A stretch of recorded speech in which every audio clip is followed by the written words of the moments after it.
నమస్తే, welcome to Bharati TV. నేను బాపయ్య. రాయలసీమ ఎత్తిపోతలు రాజుకున్న రాజకీయం. ఈ వీడియోలో అసలు నిజాలు అని చెప్పేసి నేను మీకు ఒక టైటిల్ పెట్టాను. సో ఎందుకు ఆ టైటిల్ పెట్టాను?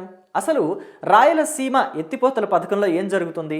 రాయలసీమ ఎత్తిపోతల పథకం ఉందా, ఆగిపోయిందా? తెలంగాణ ముఖ్యమంత్రి రేవంత్ రెడ్డి చంద్రబాబు విషయంలో చేసిన కామెంట్స్ ఇప్పుడు ఎంత వివాదాన్ని రాజేస్తున్నాయి? తెలంగాణ ప్రభుత్వం మీద ఆంధ్రప్రదేశ్ ప్రభుత్వం ఎందుకు మండిపడుతోంది? అసలు వైఎస్ఆర్ కాంగ్రెస్ పార్టీ ఈ విషయంలో క్యాష్ చేసుకోవాలి అంటే దీన్ని రాజకీయంగా వాడుకోవాలి అని చెప్పేసి ఎందుకు చూస్తోంది? సో దాని మీద తెలుగుదేశం పార్టీ ఎలా స్పందించింది? ఆంధ్రప్రదేశ్ మంత్రులు ఎలా స్పందించారు? ప్రభుత్వం ఎలా స్పందించింది? ఈ వివరాలన్నీ కూడా నేను మీకు పూర్తిగా తెలియజేస్తాను. సో తెలంగాణ ముఖ్యమంత్రి రేవంత్ రెడ్డి ఈయన అసెంబ్లీలో మాట్లాడుతూ కొన్ని కీలకమైన వ్యాఖ్యలు చేశారు. నీటి ప్రాజెక్టులు, తెలంగాణ నీటి ప్రాజెక్టుల విషయంలో మీ ప్రభుత్వం ఎంత చేసింది, మా ప్రభుత్వం ఎంత చేసింది అనే విషయం మీద వాదోపవాదాలు జరుగుతూ వచ్చాయి. ఈ క్రమంలో రేవంత్ రెడ్డి కొన్ని కీలకమైన వ్యాఖ్యలు చేశారు. అదేంటో ఒక్కసారి మనం విందాం. నా చరిత్ర ఇది, నీ నీతి గది. ఇవాళ నేను సూటిగా చెప్పదలుచుకునే వేదిక మీద నుంచి రెండు రాష్ట్రాల మధ్యలో మంచి వాతావరణం ఉండాలని ఇప్పటి వరకు నేను సాధించిన విజయాన్ని కూడా నేను చెప్పుకోలేదు అధ్యక్ష. సూటిగా చంద్రబాబు నాయుడు గారికి విజ్ఞప్తి చేసిన నేను, రాయలసీమ లిఫ్ట్ ఇరిగేషన్ మీరు ఆపితే మేము ఏదైనా విషయాల మీద చర్చకు వస్తాము, లేకపోతే మీతో చర్చించడానికి అవకాశం లేదు. మొట్టమొదట 3 టీఎంసీల పర్ డే అక్రమంగా నిర్మిస్తున్న రాయలసీమ లిఫ్ట్ ఇరిగేషన్ పనులను మీరు ఆపండి అని మేము వారిని క్లోజ్ రూమ్ లో అడిగితే మా మీద గౌరవంతో రాయలసీమ లిఫ్ట్ ఇరిగేషన్ ఆపేషన్ అధ్యక్ష. మీరు ఈ రోజు నిజ నిర్ధారణ కమిటీని సభ నుంచి పంపించండి. కూనంనేని సాంబశివరావు గారిని, అక్బరుద్దీన్ ఓవైసీ గారిని, బీజేపీ మహేశ్వర్ రెడ్డిని ఎవరిని కమిటీ వేస్తారో ఇంక్లూడింగ్ బీఆర్ఎస్ మాజీ. చూశారు కదా, నిజ నిర్ధారణ కమిటీల్ని పంపించడానికి కూడా తెలంగాణ ముఖ్యమంత్రి రేవంత్ రెడ్డి రెడీ అయ్యారు. ఏ విషయం మీద? తెలంగాణ నుంచి అంటే శ్రీశైలం ప్రాజెక్టు దగ్గర నుంచి రాయలసీమకి నీటిని పంపింగ్ చేసుకునే విధంగా లిఫ్ట్ ఇరిగేషన్ని, రాయలసీమ ఎత్తిపోతలు అనేదాన్ని, రాయలసీమ లిఫ్ట్ ఇరిగేషన్ అనేదాన్ని, ఆ ప్రాజెక్ట్ని స్టార్ట్ చేస్తామని అప్పట్లో జగన్మోహన్ రెడ్డి కేసీఆర్ని కోరటంతో కేసీఆర్ ఒప్పుకున్నారని, అయితే కేసీఆర్ ఒప్పుకున్న తర్వాత కూడా మళ్ళీ ఆ ప్రాజెక్ట్ ఆగిపోయిందని అందరికీ తెలుసు. అయితే ఇప్పుడు రేవంత్ రెడ్డి ఏమంటున్నారంటే ఈ రాయలసీమ లిఫ్ట్ ఇరిగేషన్ ప్రాజెక్టు ద్వారా రోజుకి 3 టీఎంసీల నీటిని శ్రీశైలం డ్యామ్ నుంచి తోడుకుని రాయలసీమకు పంపిస్తే తెలంగాణకు అన్యాయం జరుగుతుంది, అందుకనే నేను చంద్రబాబుని కోరటంతో ఈ ప్రాజెక్ట్ ఆగిపోయింది అని చెప్పారు. అయితే ఈ విషయం జగన్మోహన్ రెడ్డికి తెలుసు, కేసీఆర్కి తెలుసు. అసలు ఈ ప్రాజెక్టు లేదు అన్న విషయం, ఈ ప్రాజెక్టు భూమి మీద ఇంకా లేదు అన్న విషయం జగన్మోహన్ రెడ్డికి తెలుసు, కేసీఆర్కి తెలుసు. కానీ జగన్మోహన్ రెడ్డి ఏం చేశారంటే వైఎస్ఆర్ కాంగ్రెస్ పార్టీకి లబ్ధి చేకూరాలి అనే ఉద్దేశంతో తన సొంత మీడియాలో కూడా దీని మీద కథనాలు వండివార్చారు.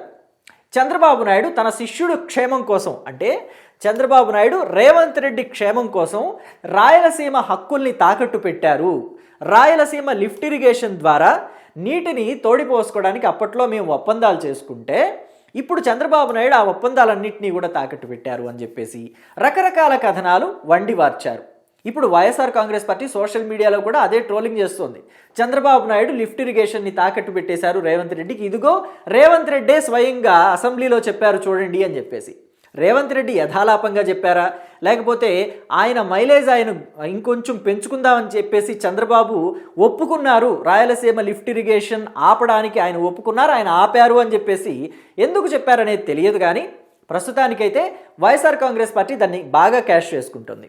చూడండి, ఇక్కడ రాయలసీమ లిఫ్ట్ ఇరిగేషన్ అనేది శ్రీశైలం డ్యామ్ నుంచి దీన్ని తీసుకొని రాయలసీమకి లిఫ్ట్ చేసుకుంటారు. రాయలసీమలో అవసరం, కరువు ఎక్కువ ఉంటుంది కాబట్టి వర్షాభావం తక్కువగా ఉన్న టైంలో ఈ లిఫ్ట్ ఇరిగేషన్ ద్వారా నీటిని పంపింగ్ చేసుకుంటే పంటలు ఎక్కువగా పండుతాయి, లేదా ఇతరత్ర అవసరాల కోసమైనా వాడుకోవచ్చు అని చెప్పేసి ఈ లిఫ్ట్ ఇరిగేషన్ ప్రాజెక్ట్ని స్టార్ట్ చేద్దామనుకున్నారు. ఎవరు స్టార్ట్ చేద్దామనుకున్నారు? జగన్మోహన్ రెడ్డి 2019లో స్టార్ట్ చేద్దామనుకున్నారు. జగన్మోహన్ రెడ్డి ముఖ్యమంత్రిగా ఫస్ట్ టైం అయ్యారు, రెండవసారి అయ్యారు కల్వకుంట్ల చంద్రశేఖరరావు. వీరిద్దరూ కూడా ఒకళ్ళింటికి ఒకళ్ళు భోజనానికి వెళ్ళారు. జగన్మోహన్ రెడ్డి హైదరాబాద్లో కేసీఆర్ ఇంటికి వచ్చారు. అంటే కేసీఆర్ కూడా రాయలసీమలో కడపలోని జగన్మోహన్ రెడ్డి ఇంటికి భోజనానికి వెళ్ళారు. ఆ తర్వాత ఆయన పలకరించి వస్తూ రోజా ఇంట్లో కూడా స్టే చేసి మధ్యలో ఆవిడ ఇంటి దగ్గర లంచో స్నాక్సో తీసుకొని బయటకు వచ్చిన తర్వాత మీడియాతో మాట్లాడారు. రాయలసీమ హక్కుల్ని మేము ఎక్కడా కూడా ఆపము, రాయలసీమ బాగుండాలని నేను కోరుకుంటాను, రాయలసీమ ఎత్తిపోతలకు మేమేం వ్యతిరేకం కాదు అని చెప్పేసి కేసీఆర్ చెప్పి హైదరాబాద్ వచ్చేసరికి మరి నిర్ణయం మార్చుకున్నారో ఏమనుకున్నారో తెలియదు కానీ, లేదా భవిష్యత్తులో ఏదైనా పార్టీ అధికారంలోకి వచ్చినా లేకపోతే కాంగ్రెస్ పార్టీ రేపు ఎప్పుడైనా వాయిస్ రైజ్ చేసినా అది మనకి నష్టాన్ని తెస్తుంది అనుకున్నారో ఏమో, వెళ్ళి ఎన్జీటీలో కంప్లైంట్ చేసేశారు. రాయలసీమ ఎత్తిపోతల పథకం మీద ఎన్జీటీలో కంప్లైంట్ చేసేశారు. కంప్లైంట్ చేస్తే ఆ తర్వాత సుప్రీంకోర్టులో కూడా కేసు వేశారు. మరి ఇలా కేసులు వేసి కంప్లైంట్స్ చేస్తే ప్రాజెక్ట్ ఎక్కడైనా ముందుకు వెళుతుందా? సో కాబట్టి ప్రాజెక్టు ముందుకు వెళ్ళలేదు. అయితే ఇప్పుడు ప్రాజెక్టు ముందుకు వెళ్ళలేదన్న విషయం జగన్మోహన్ రెడ్డికి తెలుసు, అసలు ప్రాజెక్టు భూమి మీదే లేదన్న విషయం వైసీపీకి తెలుసు. కానీ వైసీపీ ఏమంటుంది, చంద్రబాబు నాయుడు తన శిష్యుడు కోసం, తన బంధం కోసం ఇక్కడ రాయలసీమ హక్కుల్ని కాలరాశారు, రాయలసీమ లిఫ్ట్ ఇరిగేషన్ ప్రాజెక్టుని ఇదిగో రేవంత్ రెడ్డి కోసం ఆపేశారు, నిలిపేశారని చెప్పేసి. అసలు భూమి మీదే లేని ప్రాజెక్ట్ని ఎలా నిలిపివేస్తారని చెప్పేసి వాళ్లే చెప్పాల్సి ఉంటుంది. అయితే రోజుకి 3 టీఎంసీలు లిఫ్ట్ చేసుకుంటే ఖచ్చితంగా అది రాయలసీమకి లాభాన్నే చేకూరుస్తుంది.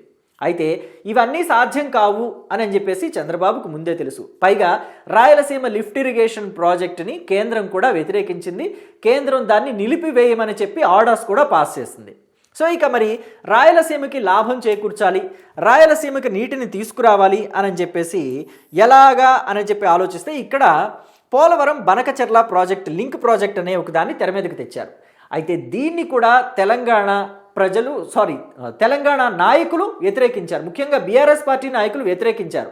మరి వాళ్ళకి పొలిటికల్గా మైలేజ్ కావాలనుకున్నారో ఏమో తెలియదు. మరి బీఆర్ఎస్ నాయకులే వ్యతిరేకిస్తే కాంగ్రెస్ పార్టీ వాళ్ళు కూడా ఖచ్చితంగా వ్యతిరేకించి తీరాల్సిందే. అందుకని ఈ ప్రాజెక్టు వల్ల అంటే తెలంగాణకి ఎక్కడా నష్టం ఉండదు అని తెలిసి కూడా దాన్ని కాంగ్రెస్ పార్టీ నాయకులు వ్యతిరేకించాల్సి వచ్చింది. ఎందుకంటే బీఆర్ఎస్ పార్టీ వాళ్ళు ప్రాంతీయవాదాన్ని తెర మీదకి తెచ్చి దాన్ని లబ్ధి చేకూర్చుకోవాలి, పార్టీకి లబ్ధి చేకూరేలాగా చూడాలి అని చెప్పేసి నీటి విషయంలో, పంపకాల విషయంలో దాన్ని రైజ్ చేస్తే ఇంకా బాగా వర్కౌట్ అవుతుందని చూశారు. కానీ బీఆర్ఎస్ నాయకులు అలా ముందు వాయిస్ రైజ్ చేయడం వల్ల కాంగ్రెస్ పార్టీ నాయకులు కూడా వాయిస్ రైజ్ చేయాల్సి వచ్చింది. మొత్తానికి తెలంగాణ నాయకుల నుంచి వ్యతిరేకత బనకచెర్ల మీద వచ్చింది. అయితే చిత్రమైన విషయం ఏంటంటే కేంద్ర సర్కారు కూడా దీన్ని వ్యతిరేకించింది. సో దీన్ని ఆపివేయక తప్పలేదు. అయితే పోలవరంలో నుంచి ప్రతి ఏడాది కొన్ని లక్షల క్యూసెక్కులు టీఎంసీలు కాదు ఇక్కడ నేను చెప్తుంది, క్యూసెక్కుల నీరు, కొన్ని లక్షల క్యూసెక్కుల నీరు పోలవరం నుంచి పోలవరం గుండా ఆ సముద్రంలో కలిసిపోతూ ఉంటుంది గోదావరి నది. సో అయితే అంత నీరు వృధాగా ఉప్పునీటిలో కలిసిపోవటం ఏమైనా ఉపయోగమా? సో కింది రాష్ట్రమే కదా ఆంధ్రప్రదేశ్, తెలంగాణ పైన ఉంటుంది. తెలంగాణ నుంచి పారుతూ కిందకు వచ్చిన నీరు ఆంధ్ర మీదుగా వెళ్ళి సముద్రంలో కలుస్తుంది. సో తెలంగాణ విడువగా ఒడిసి పట్టుకోకుండా విడిచిపెట్టగా వచ్చే నీటిని కదా ఇక్కడ ఆంధ్రప్రదేశ్ రాయలసీమకి తరలించాలనుకుంటుంది. సో కాబట్టి ఈ వృధాగా పోయే నీటిని ఎలాగైనా ఒడిసి పట్టుకోవాలని చెప్పేసి చంద్రబాబు ఆలోచించి పోలవరం నల్లమల సాగర్ లింక్ ప్రాజెక్ట్ని తెర మీదకు తీసుకొచ్చారు. అయితే దీన్ని ఇంకా వ్యతిరేకించలేదు. వీళ్ళు కూడా డిపిఆర్ తయారు చేశారా లేదా అనే ఇన్ఫర్మేషన్ నాకు ఇప్పటికైతే అప్డేట్ లేదు. సో మొత్తానికి ఈ ప్రాజెక్ట్ అయితే నిర్మిస్తాము అని చెప్పేసి చెప్పారు. పోలవరం నుంచి రాయలసీమకి నీళ్లు పంపించుకునే విధంగా ఇది ఉపయోగపడుతుంది. దీనికి సుమారుగా 50 నుంచి 57 వేల కోట్ల రూపాయలు ఖర్చు అవుతుంది అని చెప్పేసి కూడా చెప్పడం జరిగింది.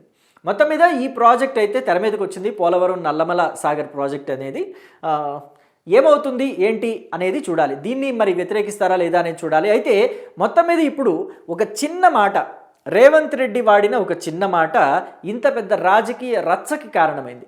అయితే దీని మీద ఆంధ్రప్రదేశ్ ప్రభుత్వం ఎలా స్పందించింది అనేది కూడా ఒకసారి చూద్దాం.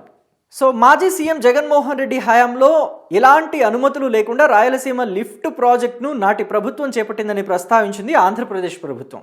ఇక రాయలసీమకు రోజుకు 3 టీఎంసీల నీరు అంటూ భారీ ప్రకటనలతో అనుమతులు లేకుండా జగన్ హయాంలో పనులు చేపట్టారని గుర్తు చేసింది ఆంధ్రప్రదేశ్ సర్కారు. నాటి సీఎం జగన్ ప్రచారంతో రాయలసీమ లిఫ్ట్కు సంబంధించి కోర్టులో కేసులు వేసింది తెలంగాణ ప్రభుత్వం. కేంద్ర ప్రభుత్వంతో పాటు ఎన్జీటీతో సహా పలు స్థాయిల్లో తెలంగాణ ప్రభుత్వం ఫిర్యాదు చేసింది.